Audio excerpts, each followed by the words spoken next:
So yeah, you should be looking at a first-round game that's very similar to a 1 versus a 16 seed. Let's be honest.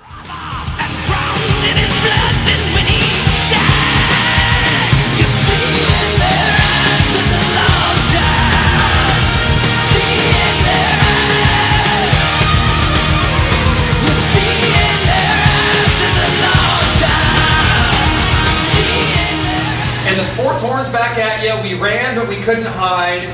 Final 4 edition of the Sports Horn is set. First episode since our March Madness Super Show a couple weeks ago. And Chris, has a lot changed. Wow, has it ever changed? Our last episode, folks, it's no secret, was the most viewed episode of the Sports Horn ever, receiving over 3,000 views. I want to thank everybody that went to the page and viewed it. I think we know why it was maybe one of the most viewed. We were very high on our Missouri Tigers, and rightfully so, at a 30 and 4 season. But the way that things have shaped up here in the tournament goes something along the lines of this. Worst day of my life ever at the strike zone. I get off work that day, we go up, we're all having drinks, sitting around ready to take in what should have been just pretty much an exhibition game with Norfolk to move on to the 32 to face either Florida or Virginia. Florida ended up winning, we would have faced them. And now we find ourselves here in a scenario where not only do we fall out in the first round, the Kansas Jayhawks get to the Elite Eight, they play North Carolina, and my friend, the Jayhawks are hated rivals. They have another Final Four under the belt, Clint. We don't. It doesn't feel good, and there's really no words to describe what that feels like. And KU knows about it all too well. And a lot of people have said it's bad karma on Missouri fans. Do you feel that way? Maybe. At this point, after all, a lot of Missouri fans, I think, are going to feel like this is just another example of a Tyus Edney or a seventh, or a kickball, a fifth down. I think a lot of people do feel it that way. This was a game. Norfolk State was not a good basketball team. They played absolutely outside their minds. Yeah. Missouri didn't pick it up defensively probably enough. Probably took the game a little lightly, as 2 seeds tend to do. Yeah. But it's just unbelievable where we came from a couple of weeks ago, making the big, after the Big 12 tournament, after winning 7 straight to finish the year, and then.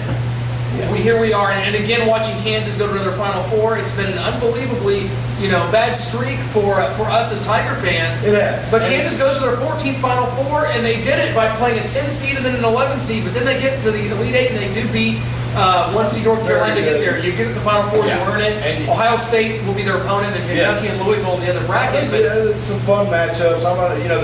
To me, obviously. I know that the area viewers all want to know because Kansas is in it and all this, and we're going to get to that. But let's talk about something first with this huge rivalry between Louisville and Kentucky that will take place here in the Final Four as well. Okay? Yeah, the Commonwealth battle. Yeah, the Commonwealth battle. That's going to be an exciting game for the simple fact that is more or less almost like Mizzou KU would have been. But they're not in the same conference, Chris. And what's shocking, if you're not in the same conference, surely you can't play against each other. But they somehow do it.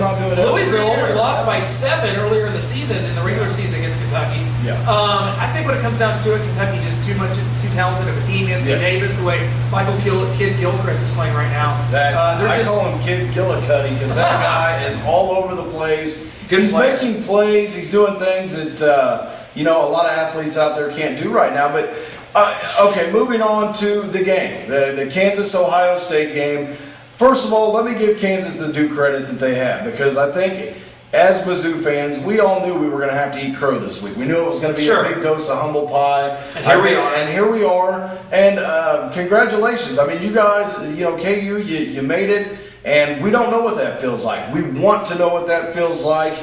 The rivalry's over now. We're turning a new chapter, at Mizzou, so we can feel great about that. Going to the SEC, we had a solid year. Of course. We won the Big 12 tournament, which felt great.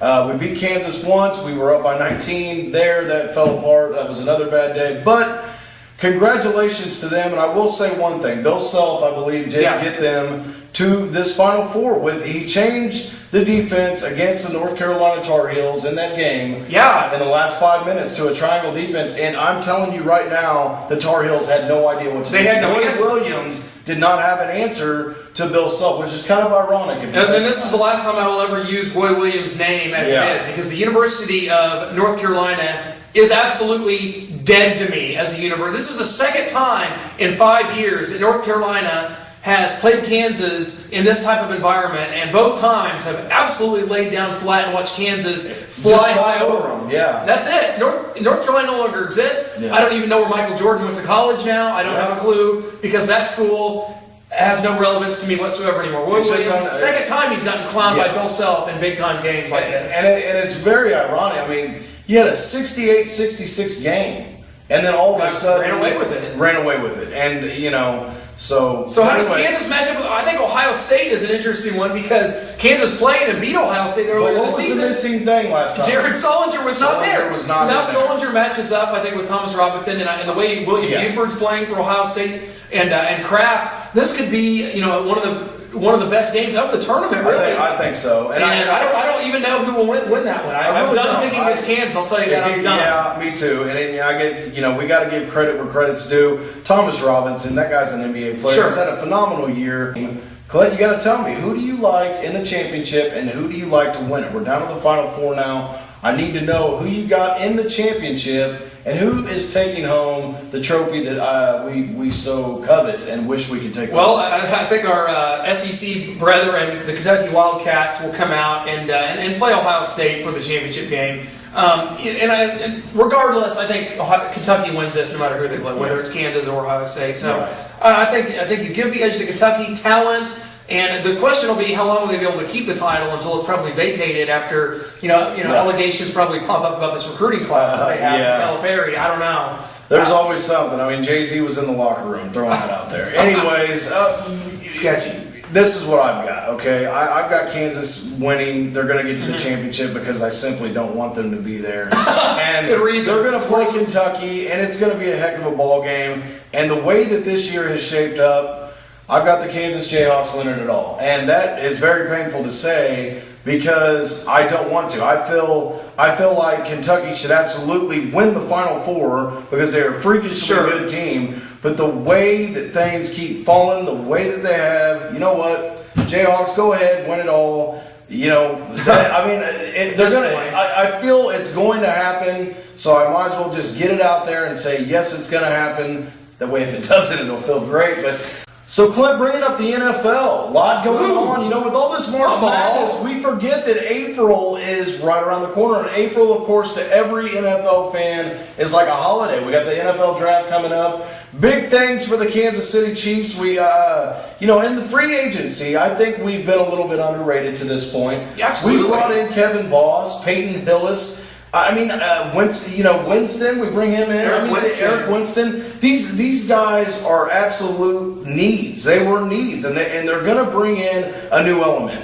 And that new element, I believe, will be not only will we be able to go under center and have that I formation type package if we need it, but we can also go back into the shotgun and put Mr. McCluster and Jamal Charles on each side of Matt Castle. Yeah. Throw our, the killer bees out there, and let's see what happens. To the killer bees, Breastman, Baldwin, Bowe, we add Kevin Boss. Good point. I didn't think about it that way. I think Kevin Boss is a solid addition, a good blocker, a guy that, hopefully Tony Moyaki's coming back next year healthy and, can be your big play tight end. And with Boss, complementing that. But look, I agree with you. I think the Chiefs have made moves that have been very important, and you even left out, Brady Quinn signing on as a potential backup quarterback. But really, people are underwhelmed. Why? Because the Chiefs haven't really done anything about their quarterback. Because Peyton Manning would not really even talk here, and he goes to Denver. How does that change the dynamic of this division? Because Peyton Manning is now number 18 in Denver, our hated rival. Yeah, and the whole thing about that was the Peyton Manning thing. It overshadowed the entire NFL free agency there for a little bit. And it will outshadow the entire offseason. It will. And there was a lot of good players getting signed by teams, and you wouldn't even hear about it. Or let alone a thing with the New Orleans Saints that we got going on, which is this bounty gate thing. And my opinion on the bounty gate thing is Roger Goodell, if you continue to go the way that you do, you will ruin the game of football. And you are on that path. And we're setting unbelievable precedents here that may not be vital to this game, because you're talking about a league that sells big hits, and yet they penalize you for the big hits. They put out videos that say what, Clint? NFL big hits. NFL rocks. NFL rocks. We know. Blah, blah, blah. You have marketed something that you are now punishing your players in the NFL for. They've trained their whole lives to come out, make solid hits, good tackles at the same time, yes. But let's be honest, when you're going the speed of a freaking Corvette out there on the field and you weigh 300 pounds, you can't exactly pull up at the last minute and decide where you're going to hit the guy. You're running the game. You have to stop it now. We idolize people like Dick Butkus for these inhumane hits on people, but then now guys like James Harrison, who I like, is being vilified. Yes, he's being vilified. And for what? For what? You're running the game. And stop taking this crap overseas too. Because all that's doing is taking a home game from the people who pay good money to go watch their favorite team in their own town. I couldn't agree with you more about the overseas thing. I think that is okay. You want to talk about brand extension and bringing the NFL is the NFL. We're not talking about we don't have to sell anything. You don't have to sell anything. This is America's game for a reason. And I agree, taking away home game to go play in front of a bunch of people in London that don't know what a first down is. Yeah.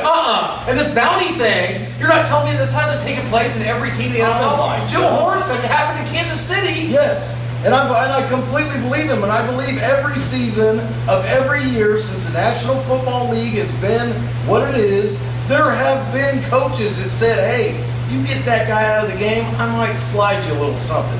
We may not like that as human beings, but guess what? When you're paying guys to go out and destroy people on a football field, I don't know what kind of message this sends. Suspending Sean Payton for an entire year, unbelievable. Even though that was the greatest thing that happened to the NFL, was that big story, the New Orleans Saints coming and beating Peyton Manning and winning it for the city, Hurricane Katrina, all this crap.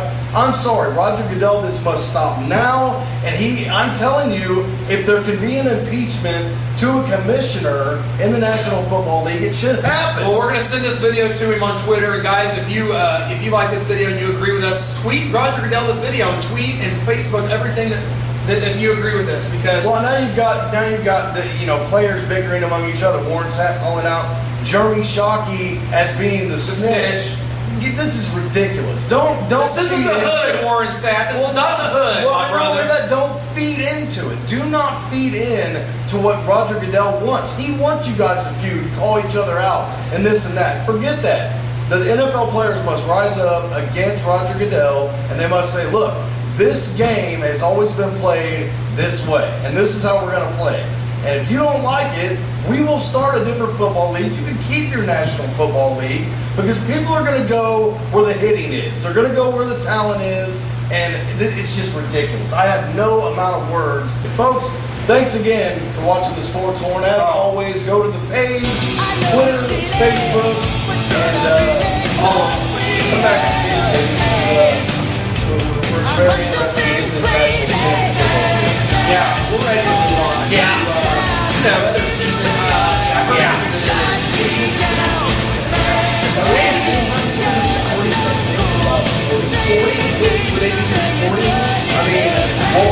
Apparently now we're bringing their names over here with using the sporting of the Kansas City Sports Horn City.